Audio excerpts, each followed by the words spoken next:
Les pido, hermanos, que me acompañen al libro de Colosenses. Colosenses capítulo 2. Vamos a leer los versículos 11 al 15. En él también fuisteis circuncidados, con circuncisión no hecha a mano, al echar de vosotros el cuerpo pecaminoso carnal en la circuncisión de Cristo, sepultados con él en el bautismo, en el cual fuisteis también resucitados con él, mediante la fe en el poder de Dios que le levantó de los muertos.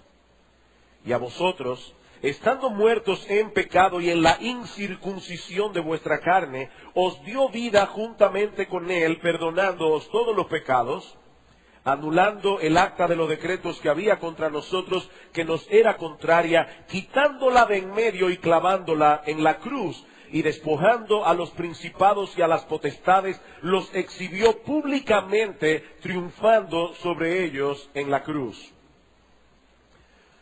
Uno de los problemas que muchos creyentes tienen es el de aprender a manejar la tensión que produce el hecho de experimentar aquí y ahora una salvación completa que no ha sido completamente manifestada. De hecho, el tema del sermón de esta mañana es precisamente completa salvación en Cristo.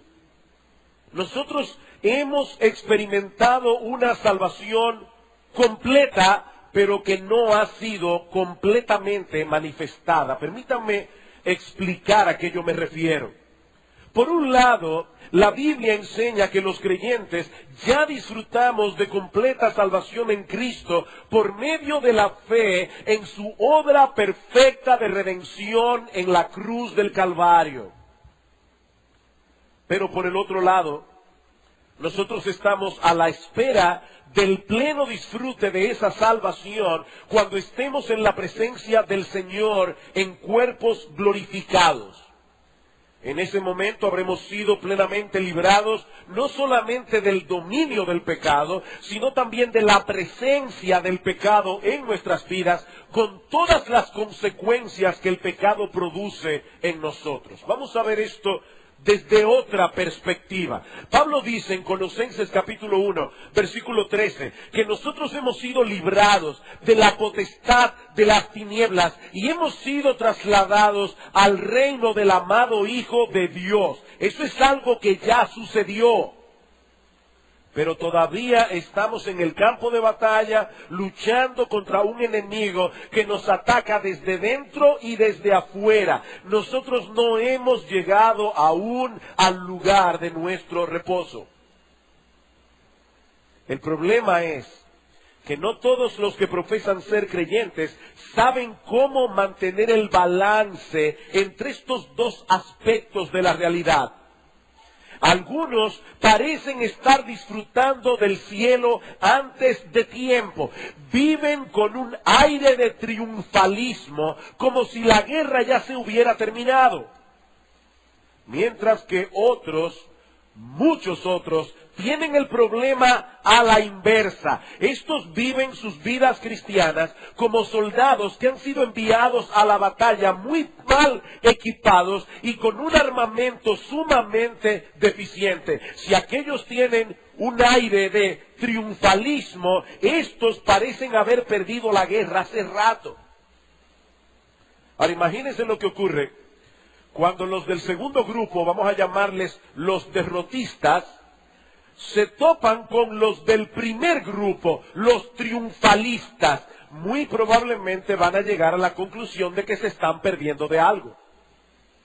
De que debe haber alguna clave secreta por ahí que ellos todavía no han descubierto para poder vivir una vida cristiana plena y satisfactoria. Ese era el peligro que corrían los creyentes en Colosas, a quienes Pablo escribió esta carta originalmente. Estos cristianos estaban siendo amenazados por falsos maestros que estaban tratando de venderles la idea de que ellos tenían esa clave secreta que les faltaba para una vida espiritual más profunda. Pero Pablo quiere hacerles ver en toda esta carta que lo que ellos necesitaban no era algo más fuera de Cristo, sino un mejor entendimiento de lo que ellos ya tenían en Él. Por eso recuerden que el tema de esta carta, nosotros lo hemos resumido en una ecuación matemática. Cristo más nada es igual a todo. Todo menos Cristo es igual a nada. Y eso es precisamente lo que nosotros vemos en este pasaje que vamos a estudiar en la mañana de hoy. Ya Pablo ha dicho en el capítulo 2, versículo 10, que estudiamos la semana antes pasada, que en Cristo habita corporalmente toda la plenitud de la deidad y que nosotros los cristianos estamos completos en Él. Nada nos falta si estamos en Cristo. Nada para nuestra salvación, nada para nuestra santificación. Pero ahora Pablo va a dar un paso más adelante para explicarnos qué significa esto de que nosotros los cristianos estamos en Cristo. En el versículo 11, Pablo nos dice que los creyentes fuimos circuncidados en Cristo. En el versículo 12, que fuimos sepultados y resucitados juntamente con Cristo. En los versículos 13 y 14, que nosotros fuimos perdonados por Cristo. Y en el versículo 15 nos dice que en Cristo nosotros somos más que vencedores. Cristo, Cristo, Cristo. Veamos en primer lugar ¿en qué sentido nosotros fuimos circuncidados en Cristo? Dice Pablo en el versículo 11, en Él también fuisteis circuncidados con circuncisión no hecha a mano, al echar de vosotros el cuerpo pecaminoso carnal en la circuncisión de Cristo. Nosotros no sabemos a ciencia cierta qué relación tenía la circuncisión con las falsas doctrinas que estaban tratando de infiltrarse en la iglesia de Colosas. Pero es muy posible que los falsos maestros estuvieran insistiendo en esta práctica del judaísmo, ya fuera para ser plenamente aceptados en la presencia de Dios o para avanzar de alguna manera en su vida espiritual. Si este era el caso, es muy probable que los falsos maestros estuvieran haciendo hincapié en el hecho de que la circuncisión no es un ritual implantado por hombres. Fue Dios mismo en el Antiguo Testamento que dio órdenes a su pueblo que todo varón fuera circuncidado. Todo niño israelita debía ser circuncidado al 8º día como señal de pertenencia al pueblo del pacto. Sin embargo, y hermano, yo sé que hoy hablar de circuncisión, incircuncisión, esto puede parecer tan etéreo y tan abstracto. Créame, lo que nosotros vamos a hablar en esta mañana es algo sumamente crucial para la vida de todo cristiano. Así que no se me pierdan en todos estos detalles teológicos, porque esta enseñanza tiene consecuencias prácticas de enormes proporciones en nuestra vida. Hemos dicho, Dios instauró la circuncisión. Si ustedes van al libro del Génesis, no lo vamos a buscar, pero en el capítulo 17, los versículos 10 al 14, Dios le ordenó expresamente a Abraham, debe ser circuncidado todo niño al 8º día de su nacimiento. Sin embargo, es Dios mismo quien hace ver a su pueblo en el Antiguo Testamento que lo que ellos necesitaban para ser salvos no era meramente remover un pedazo de carne de su cuerpo. Lo que ellos necesitaban era un cambio de corazón. Dice en Deuteronomio capítulo 30, versículo 6, y circuncidará Jehová tu Dios tu corazón y el corazón de tu descendencia, para que ames a Jehová tu Dios con todo tu corazón y con toda tu alma, a fin de que vivas. La circuncisión física era una especie de metáfora que simbolizaba algo más profundo, un cambio de corazón operado por Dios mismo en el asiento de nuestra personalidad. Es por eso que Pablo, en su carta a los romanos, nos dice que el verdadero judío no era simplemente aquel que había recibido la circuncisión física. El verdadero judío era aquel que había sido circuncidado en el corazón. Romanos capítulo 2. Y vamos a estar hoy en la mañana yendo de Colosenses a Romanos con cierta frecuencia. Romanos capítulo 2. Versículo 28. Dice Pablo, pues no es judío el que lo es exteriormente, ni es la circuncisión la que se hace exteriormente en la carne, sino que es judío el que lo es en lo interior, y la circuncisión es la del corazón, en espíritu, no en letra, la alabanza del cual no viene de los hombres, sino de Dios. Y ahora Pablo en el capítulo 4 va a ilustrar esta misma enseñanza con el ejemplo del apóstol Pablo. Nosotros leemos el libro del Génesis y encontramos allí que Dios justificó a Abraham por la fe. Esto lo dice en Génesis capítulo 15. Sin embargo, es después que Dios justifica a Abraham por la fe que Dios le da la orden de que se circuncide, como una señal de que ya había sido circuncidado. Y en el capítulo 4, Pablo usa esta secuencia de eventos históricos para demostrar su punto. Vamos a Romanos capítulo 4. Pablo acaba de mencionar la bienaventuranza de aquellos cuyos pecados han sido perdonados. Y ahora se pregunta Pablo, ¿es pues esta bienaventuranza solamente para los de la circuncisión? Es decir, ¿es esta esperanza del perdón de los pecados únicamente para los judíos o también para los de la incircuncisión? Es decir, para todos los que no son judíos. Y ahí inclúyete, mi hermano, si tú eres dominicano o de cualquier otra nacionalidad que no sea judía. Porque decimos que a Abraham le fue contada la fe por justicia.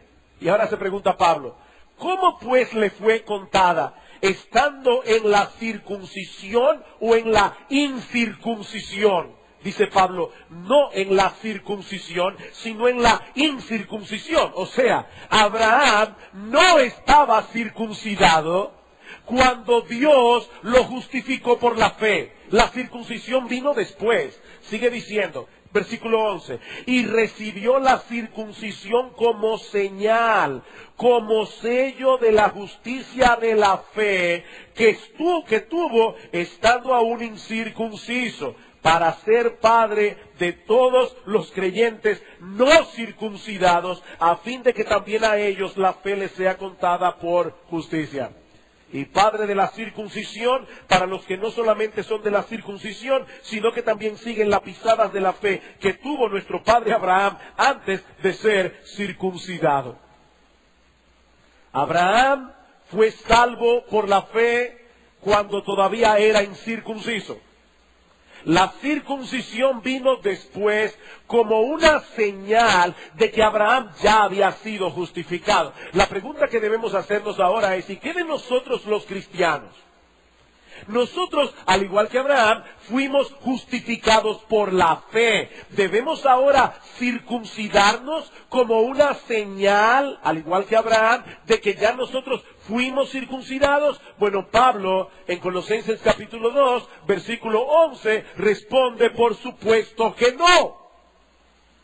Porque ustedes ya recibieron la circuncisión espiritual que aquella circuncisión física simboliza. Mi hermano, mi hermana, yo no sé si alguna vez tú has pensado en esto, pero te voy a decir algo bien extraño. Seas hombre o seas mujer, si tú eres cristiano o cristiana, tú fuiste circuncidado o circuncidada. tú has experimentado en tu ser interior lo que el rito de la circuncisión simbolizaba, un cambio de corazón. Por eso es que Pablo habla aquí en Colosenses 2 de una circuncisión que fue hecha no a mano. Es decir, una circuncisión que no es hecha por los hombres, es una circuncisión que es hecha por Dios mismo. Y no consiste meramente en quitar el prepucio del cuerpo del varón, sino en librarnos a todos nosotros del dominio del pecado en nuestras vidas. Es a eso que la Biblia llama regeneración. La influencia dominante de nuestra alma ha sido transformada de tal manera que ahora nosotros queremos hacer la voluntad de Dios y vivir para Él. Algunas personas piensan que hacerse cristiano es tan sencillo como inscribirse en un club. ¿Cuáles son las reglas que hay aquí? Yo debo venir todos los domingos a la iglesia, debo tratar de leer la Biblia todos los días, hay ciertas cosas que yo debo dejar de hacer, hay ciertas cosas que ahora yo debo comenzar a hacer. Bueno, mi amigo, si esa es tu forma de pensar, déjame decirte algo, no es así que una persona se hace cristiana. Es un cambio de naturaleza, porque nosotros de naturaleza, de fábrica, venimos dañados. Yo he puesto antes esta ilustración. Si nosotros tomamos a un cuervo y nosotros tomamos a una paloma y le ponemos delante carroña y alpiste a las dos aves, el cuervo naturalmente, libremente, voluntariamente va a escoger la carroña. La paloma libremente, voluntariamente, naturalmente va a escoger el alpiste.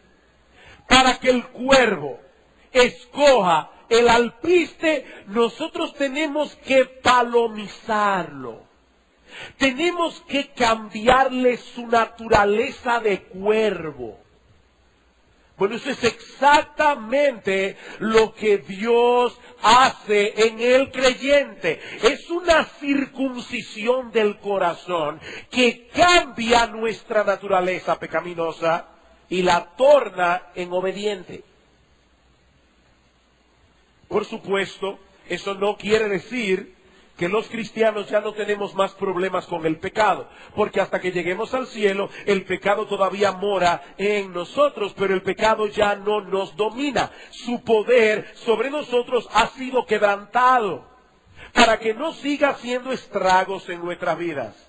Por eso es que Pablo, en Filipenses capítulo 3, describe a los cristianos como la verdadera circuncisión.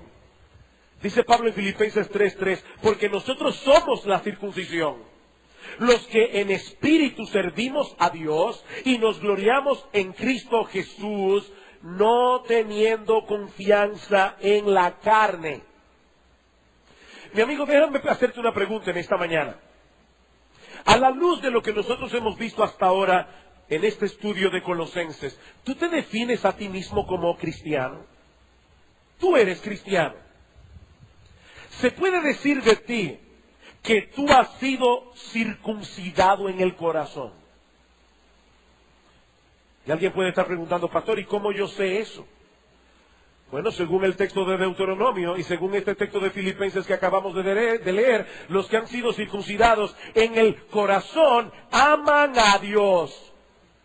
Desean hacer su voluntad. Le sirven en espíritu, dice Pablo en Filipenses. No es una mera obediencia externa. Una persona puede venir a la iglesia, sentar su cuerpo aquí, incluso mientras el hermano está dirigiendo los himnos, abrir su boca y cantar, pero eso es un mero ejercicio externo. Su corazón no está involucrado. Bueno, Pablo dice, nosotros somos la circuncisión, los que en espíritu servimos a Dios. Y más que todo, la verdadera circuncisión es la de aquellos que no confían jamás en sí mismos. Dice Pablo, no nos gloriamos en la carne, nos gloriamos en Cristo Jesús. No estamos dependiendo de nuestra decencia, no estamos dependiendo de nuestra religión, ni siquiera estamos dependiendo en el hecho de que tratamos de ser buenos evangélicos. No, nuestra confianza está depositada únicamente en Jesús. Él es nuestra esperanza, Él es nuestra confianza. Yo sé que voy al cielo únicamente por Él. Esa es la verdadera circuncisión. Pero Pablo no solo nos dice que fuimos circuncidados en Cristo, sino también que fuimos sepultados con Él y resucitados con Él. Versículo 12. Colosenses capítulo 2, versículo 12. Sepultados con Él en el bautismo, en el cual fuisteis también resucitados con Él, mediante la fe en el poder de Dios que le levantó de los muertos. Esta semana, prepararme para predicar de este texto fue una lucha. Porque estaba orando al Señor que me ayudara a explicar esto de la manera más sencilla posible, pero al mismo tiempo sin pasar por alto verdades cruciales, importantes que Pablo nos enseña aquí. Vamos a resumir la enseñanza del versículo 12 de esta manera y luego lo voy a explicar. Los creyentes tenemos tal identificación con Cristo que cuando Él murió en la cruz, nosotros morimos con Él. Cuando Él fue sepultado en la tumba, nosotros fuimos sepultados con Él. Cuando Él se levantó victorioso al tercer día, nosotros resucitamos con Él. Ahora déjenme explicar lo que esto significa. Y tal vez la mejor manera de hacerlo es comparando a Cristo con Adán.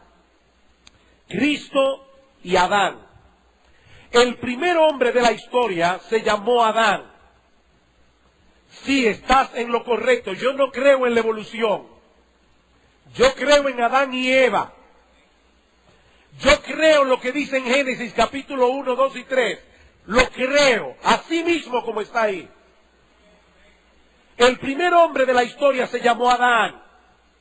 Y Adán era el representante delante de Dios de todos los hombres que habrían de existir después de él. De manera que cuando Adán se rebeló contra Dios, su rebelión incluyó a todos los seres humanos a quienes él representaba. Si Leonel Fernández le declara la guerra a otra nación, todos los dominicanos estamos en guerra también, porque él es nuestro presidente. Por la posición que él ocupa como primer mandatario de nuestro país, Leonel Fernández nos representa a todos, querámoslo o no. Bueno, lo que estoy diciendo es que de un modo similar, nosotros podemos decir que cuando Adán le declaró la guerra a Dios, lo hizo en nombre de todos nosotros. De todos nosotros. Aparte de que siendo Adán y Eva nuestros primeros padres, toda su descendencia, es decir, todos nosotros habríamos de heredar la corrupción moral que los afectó a ellos por causa de su pecado. Padres pecadores engendran padres pecadores. Ahora ya yo me imagino algunas personas aquí pensando, pastor, eso no es justo. ¿Y qué culpa tengo yo de que Adán se haya rebelado contra Dios? Pero si eso te parece injusto, ahora déjame contarte la otra parte de la historia. Así como Adán, el primer hombre, era nuestro representante, así también Cristo, el segundo Adán o el postrer Adán, como le llama Pablo en 1 Corintios capítulo 15, fue nombrado por Dios como representante de todos aquellos a quienes Él vino a salvar. En palabras más sencillas, así como el pecado de Adán trajo condenación a toda la raza humana, así también la obediencia perfecta de Cristo y su obra de redención en la cruz trajo justificación a todos aquellos que se amparan en Él por la fe. Romanos capítulo 5. Romanos capítulo 5. Decía un teólogo del pasado que uno podía saber si un hombre era un buen teólogo, si podía tomar su Nuevo Testamento griego y se abría solo en Romanos 5. Porque este es un texto crucial para la fe cristiana. Romanos capítulo 5, versículo 15. Dice Pablo, pero el don de Cristo no fue como la transgresión de Adán. Porque si por la transgresión de aquel uno, Adán, murieron los muchos, abundaron mucho más para los muchos la gracia y el don de Dios por la gracia de un hombre, Jesucristo.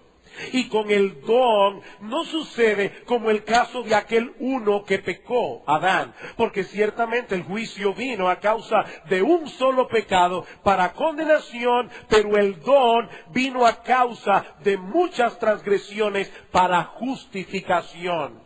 Porque si por la transgresión de uno solo reinó la muerte, mucho más reinarán en vida por uno solo, Jesucristo, los que reciben la abundancia de la gracia y el don de la justicia. Así que, como por la transgresión de uno, Adán, vino la condenación a todos los hombres, de la misma manera, por la justicia de uno, Cristo, vino a todos los hombres la justificación de vida. Porque así como por la desobediencia de un hombre, Adán, los muchos fueron constituidos pecadores, así también por la obediencia de uno, Cristo, los muchos serán constituidos justos. ¡Wow! ¡Qué pasaje! ¡Qué pasaje!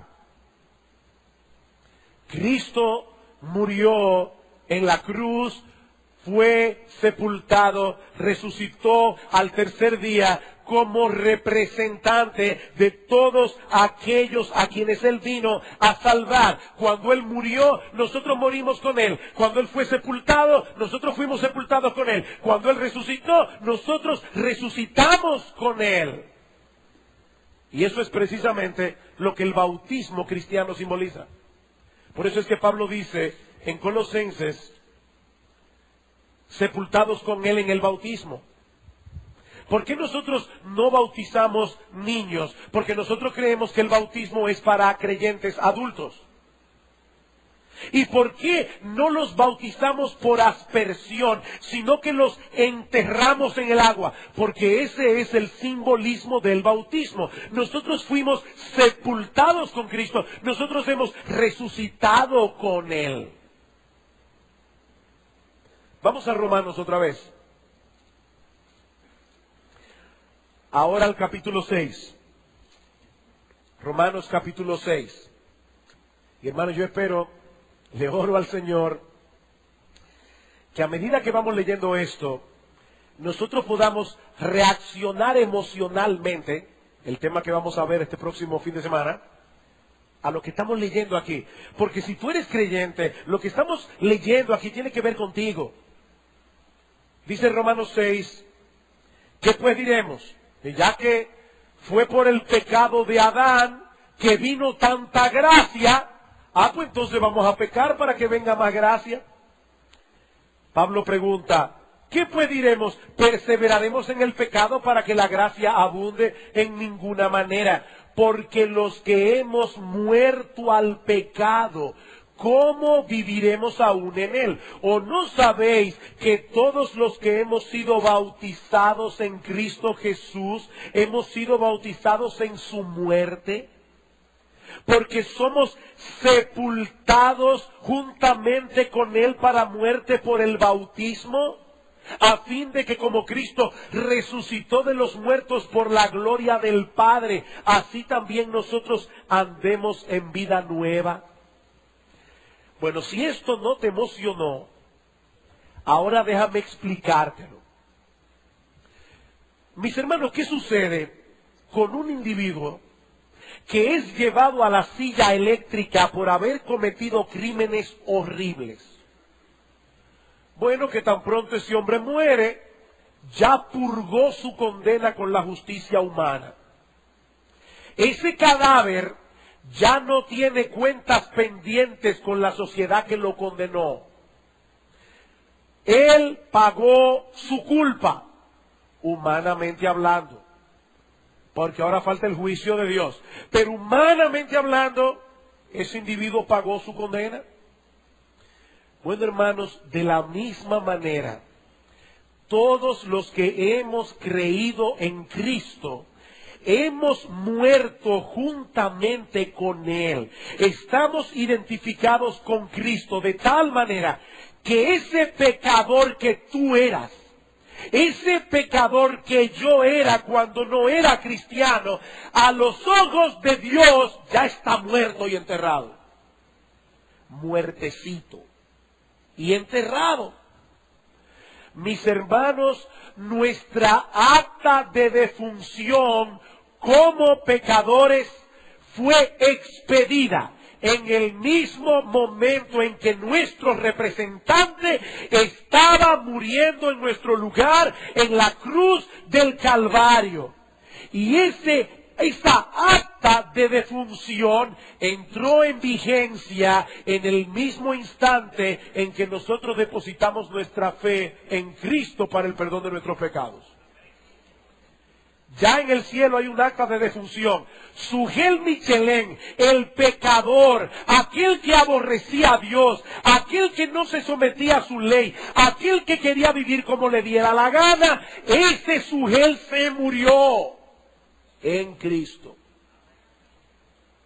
Ya no hay condenación, porque ya esa condena se llevó a cabo en la cruz del Calvario.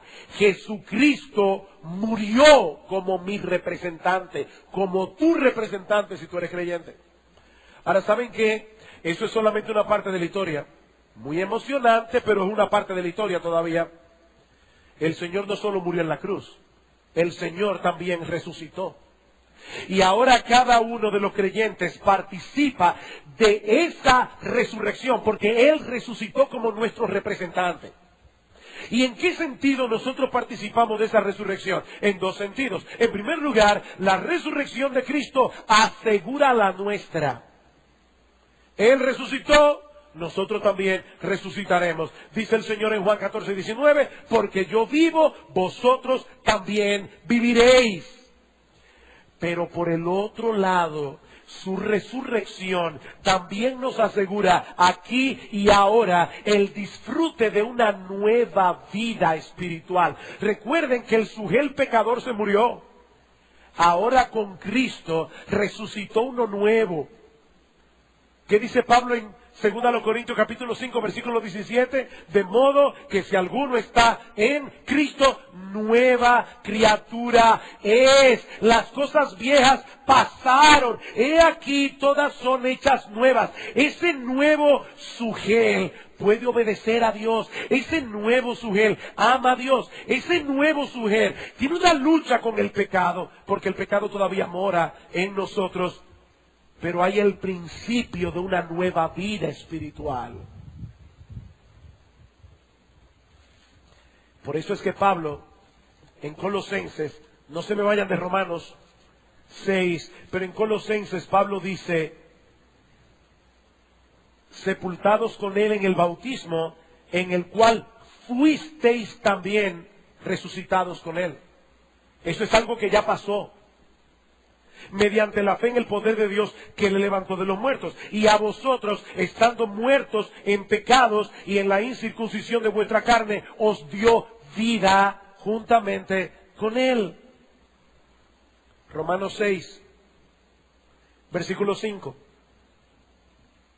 Porque si fuimos plantados juntamente con Él en la semejanza de su muerte, así también lo seremos en la de su resurrección. Sabiendo esto, que nuestro viejo hombre fue crucificado juntamente con él, para que el cuerpo del pecado sea destruido, a fin de que no sirvamos más al pecado. Mi hermano, escúchame bien. tú eras un esclavo del pecado. Estabas tan esclavizado al pecado que cuando dejabas de pecar, lo hacías por un motivo pecaminoso. El incrédulo, cuando deja de pecar, peca. Porque él no deja de pecar para la gloria de Dios. Él deja de pecar para su propio beneficio. Él deja de pecar en egoísmo. El inconverso no puede dejar de pecar. Es un esclavo, un vil esclavo. Pero el creyente ha sido librado de esa esclavitud. Y ahora noten cómo Pablo quiere que nosotros apliquemos eso a nuestra vida. Versículo 11. Versículo 11 del capítulo 6 de Romanos. Así también vosotros consideraos muertos al pecado, pero vivos para Dios en Cristo Jesús, Señor nuestro. En otras palabras, Pablo dice, ustedes ya no son esclavos, nunca más no sigan comportándose como si lo fueran. Abraham Lincoln, durante su presidencia, emancipó a los esclavos. El 1 de enero de 1863, en plena guerra civil, Abraham Lincoln firmó el acta de emancipación. Por una firma del presidente de Estados Unidos, todos los esclavos quedaban liberados. Ahora, ¿ustedes creen que esos esclavos psicológicamente se sentían libres al segundo después de que Lincoln firmara el acta de emancipación? No. Yo estoy seguro que a muchos de esos esclavos ya emancipados, cuando el amo le decía, ¡Ey, ey, ven acá!, sentían inmediatamente el impulso de obedecer. Porque ellos eran esclavos aquí en su mente. Bueno, mis hermanos, el problema con nosotros los cristianos es que ya fuimos libertados, pero muchas veces nosotros mismos no lo creemos. Y cuando el pecado nos da una orden, porque él sigue creyéndose Señor y amo, nosotros temblamos, porque pensamos que no tenemos otra opción que obedecerlo. Por eso Pablo dice, ustedes fueron emancipados, pero ahora considérense como tales. Consideraos muertos al pecado. Ustedes han resucitado a una vida nueva. De hecho, volvamos a Colosenses. Hay un detalle que yo no quiero que ustedes pasen por alto. Lean una vez más el versículo 12. Dice Pablo, sepultados con él en el bautismo, en el cual fuisteis también resucitados con él, y ahora escuchen, mediante la fe en el poder de Dios que le levantó de los muertos. Pablo pudo haber dicho, mediante la fe en Cristo que murió por vuestros pecados en la cruz. Pero no dice eso. Él dice, mediante la fe en el poder de Dios que le levantó de los muertos. ¿Qué era lo que los falsos maestros enseñaban o pretendían enseñar a los colosenses? A ustedes les falta algo para tener una vida cristiana plena y victoriosa. Y ahora Pablo le dice, colosenses, recuerden en quién fue que ustedes creyeron. Ustedes creyeron en el Dios todopoderoso que levantó a Cristo de los muertos y que ha hecho una obra portentosa en ustedes también, dándoles una nueva vida. Si ustedes creyeron en ese Dios de poder, ¿cómo se van a dejar convencer de que a ustedes les falta algo? Por eso es que Pablo oraba en Efesios capítulo 1, oraba por los efesios diciendo, yo le pido a Dios que alumbre los ojos de vuestro entendimiento para que sepáis cuál es la esperanza a que Él os ha llamado y cuáles las riquezas de la gloria de su herencia en los santos. Y ahora escuchen, y cuál la supereminente grandeza de su poder para con nosotros los que creemos, según la operación del poder de su fuerza, la cual operó en Cristo, resucitándole de los muertos. Mi hermano, déjame decirte algo. El milagro más grande que Dios pudo haber hecho en tu vida ya lo hizo. Fue traerte de la muerte espiritual a la vida espiritual. Fue traerte de las tinieblas a la luz. Ya lo hizo. Si tú estás en Cristo, tú no necesitas nada más. Nada más.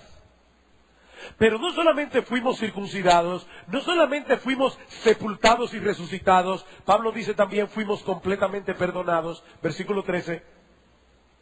Y a vosotros, estando muertos en pecado y en la incircuncisión de vuestra carne, os dio vida juntamente con él, perdonándoos todos los pecados, anulando el acta de los decretos que nos era contraria, que había contra nosotros, que nos era contraria, quitándola de en medio y clavándola en la cruz. Una vez más, Pablo vuelve a mencionar el estado espiritual en que nosotros estábamos cuando Dios hizo todo eso a nuestro favor. Estábamos muertos en nuestros delitos y pecados. Éramos tan insensibles a la voz de Dios y a cualquier impulso espiritual como un cadáver. Pero Dios nos dio vida juntamente con Cristo, perdonando todos nuestros pecados. Y mis hermanos, este no es el tipo de declaración que nosotros debemos leer de pasada, ligeramente, superficialmente. Escucha otra vez lo que Pablo dice en el versículo 13. Perdonando todos nuestros pecados. Todos nuestros pecados. Cada mal pensamiento de toda tu vida, cada mentira, cada movimiento de soberbia y orgullo en nuestro corazón, haya sido visible a otros o no, cada mirada inconveniente, cada ira y enojo pecaminoso, cada codicia, cada envidia, cada deseo impuro, cada acto de desamor contra Dios y contra el prójimo, cada palabra descompuesta, cada pecado de omisión. El que sabe hacer lo bueno y no lo hace, le es pecado. Cada vez que hay una cosa buena que nosotros podemos hacer y no la hacemos, pecamos contra Dios. La lista es interminable. Mi hermano, no importa qué tan grande haya sido tu pecado, ni qué tan recurrente haya sido ese pecado en tu vida, Cristo pagó por ellos en la cruz del Calvario. Y el documento que había en nuestra contra fue completamente destruido en el tribunal de Dios,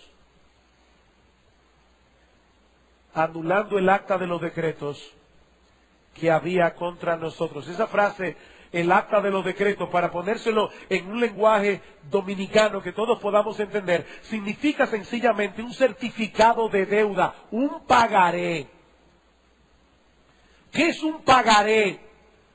Es un compromiso de que tú has adquirido una deuda que tú vas a pagar. Yo lo pagaré. Bueno, mis hermanos y amigos que están aquí en esta mañana, todos nosotros teníamos una deuda con la justicia de Dios por cada transgresión cometida contra su ley. Nosotros nacimos en un universo ya creado por Dios, con leyes establecidas por Dios. Nos guste o no, nosotros tenemos que obedecerlo a Él. Obedecer cada uno de los mandamientos de su ley moral, cada uno de ellos. Nos guste o no. De tal manera que nosotros tenemos delante de los cielos un inmenso pagaré, donde están escritas todas tus transgresiones contra la ley de Dios, cada una de ellas.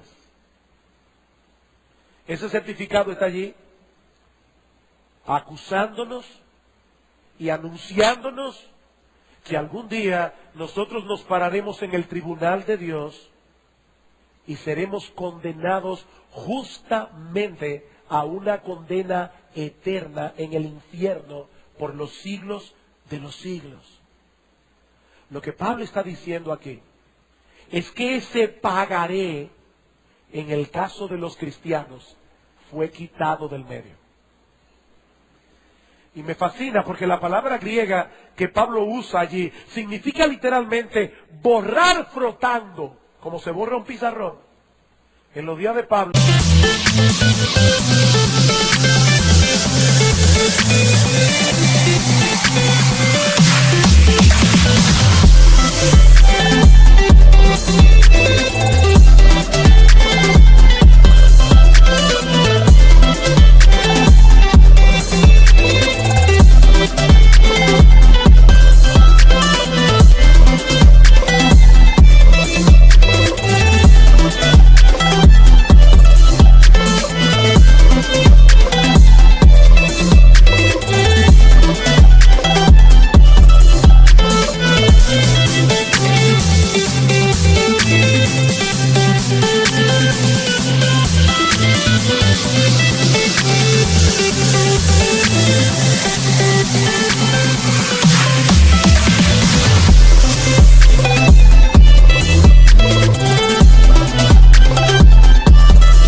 Se escribía usualmente en papiro o en pieles de animales, y como la tinta no tenía ácido, esa tinta no penetraba en el material, y el escriba podía borrarla frotando para escribir sobre ella otra vez. Bueno, mis hermanos, ese certificado de deuda, ese pagaré, Dios lo frotó y lo borró completamente.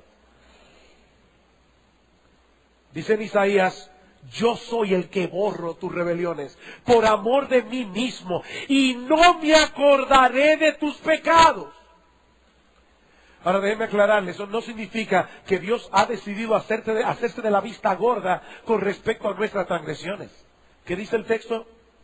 Anulando el acta de los decretos que había contra nosotros, que nos era contraria, quitándola de en medio y clavándola en la cruz. Quitó mis pecados, clavólo en la cruz, dice el himno. Gloria demos a nuestro Redentor.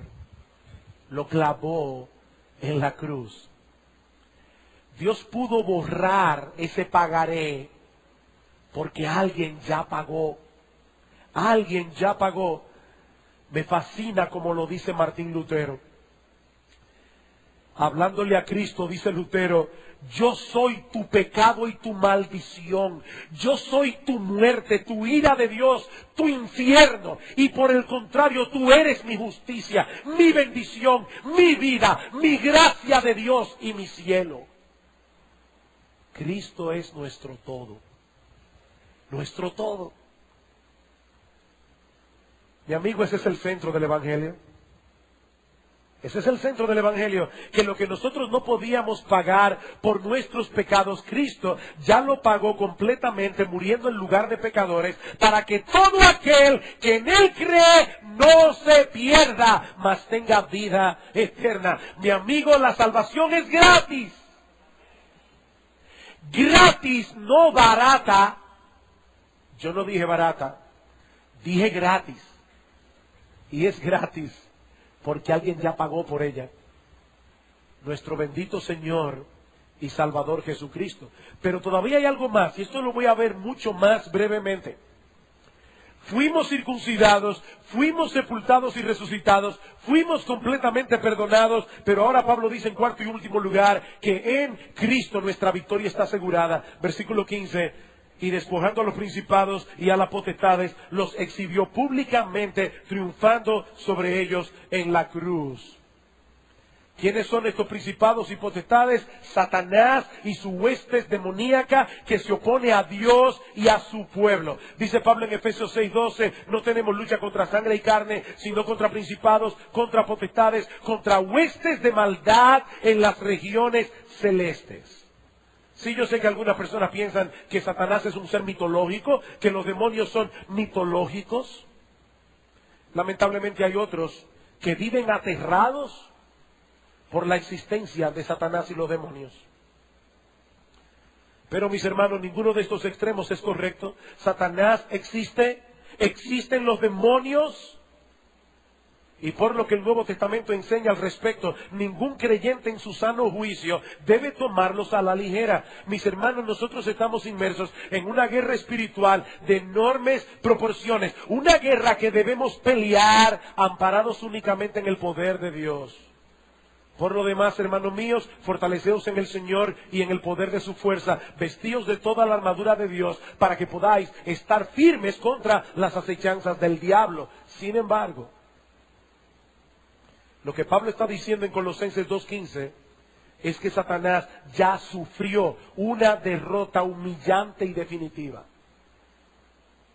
En los días de Pablo, cuando un general romano ganaba una batalla, hacía un desfile público por las calles de Roma exhibiendo a los vencidos. Y aparentemente esa es la escena que Pablo tiene en mente aquí. La derrota de Satanás y sus huestes demoníacas ya fue sellada. Mis hermanos, no hay manera alguna de que el diablo y sus demonios puedan ganar la guerra final contra Dios y contra su pueblo. Y ahora quieren oír la parte más increíble de esta historia. ¿Saben cuál fue el arma mortífera que Dios usó para derrotar al diablo y humillarlo? La muerte de Cristo en la cruz. ¿No fue su resurrección? ¿Qué dice el texto?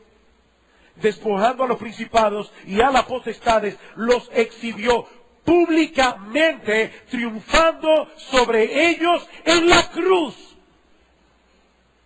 Como dice Sam Storm, el mismo instrumento que a los ojos de todos pareció sellar la derrota de Cristo fue el instrumento de su triunfo. En un maravilloso viraje de la ironía divina, la cruz, ese emblema de desgracia y muerte en el que las huestes demoníacas pensaban haber derrotado a Cristo, se tornó en el instrumento de su humillante derrota.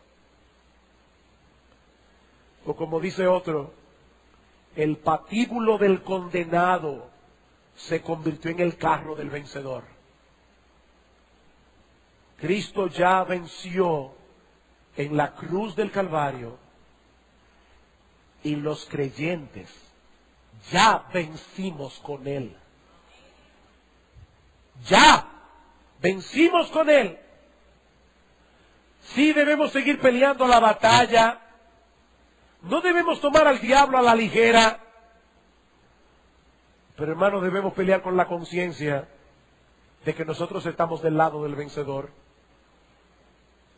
Romanos 8, ni la muerte, ni la vida, ni ángeles, ni principados, ni potestades, ni lo presente, ni lo porvenir, ni lo alto, ni lo profundo, nos podrá separar del amor de Dios que es en Cristo Jesús, Señor nuestro. Ningún diablo, ninguna hueste demoníaca puede zafar a un creyente de Cristo. Eso es imposible.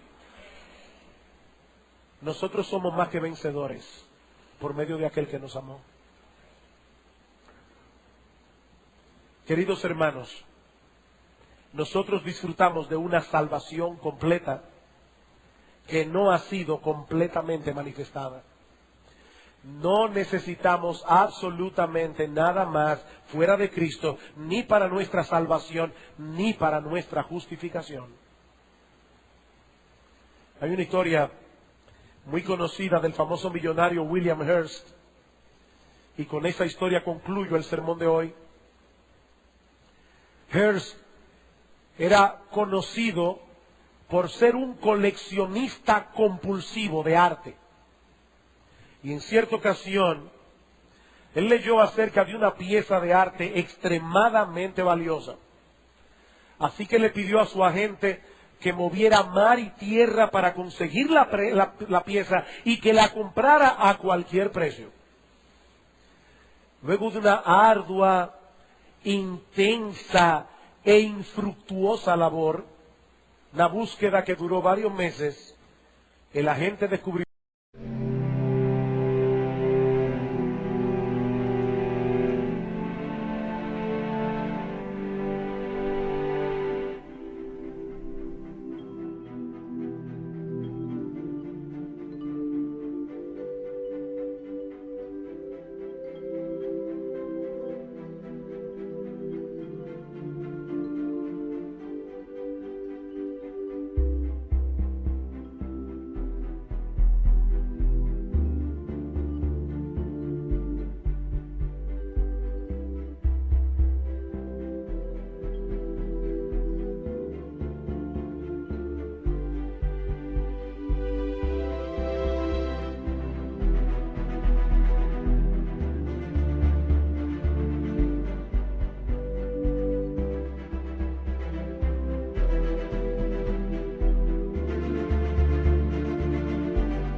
la famosa pieza que William Hearst quería estaba en el almacén de William Hearst. Él la había adquirido hacía muchísimo tiempo atrás. Este hombre anhelaba tener lo que ya tenía.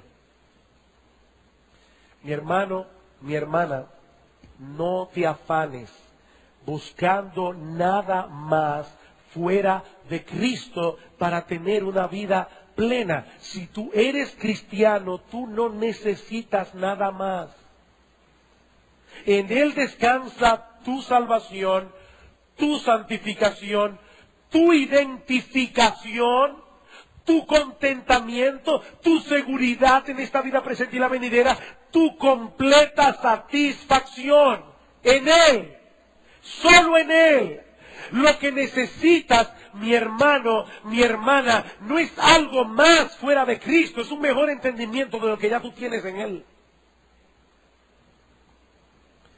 Y si tú estás aquí sin Cristo, mi amigo, déjame decirte, tú no tienes nada. Tú no tienes nada. Aún estás en tus pecados, enemistado con Dios y acercándote cada vez más a una condenación segura y eterna.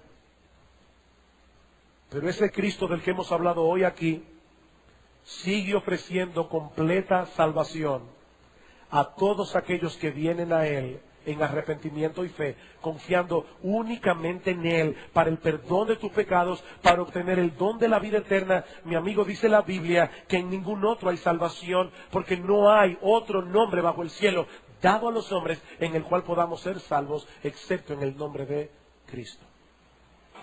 Oh Padre bueno que estás en los cielos, que a ti, solo a ti sea la gloria, la honra y el honor, y al Cordero que fue inmolado, nuestro bendito, precioso y glorioso Señor y Salvador Jesucristo. Gracias, Padre, por todo lo que nosotros somos en Él. Nosotros te imploramos, Padre bueno, que tú apliques esta verdad con poder en nuestros corazones, para que no busquemos fuera de Cristo lo que ya nosotros tenemos en Él. Padre, mira aquellos que están aquí sin Cristo, te suplicamos que tú derrames arrepentimiento y fe. Padre, que muchos vengan hoy, en este mismo momento, al conocimiento del Salvador, porque te lo pedimos en su nombre y para su gloria. Amén.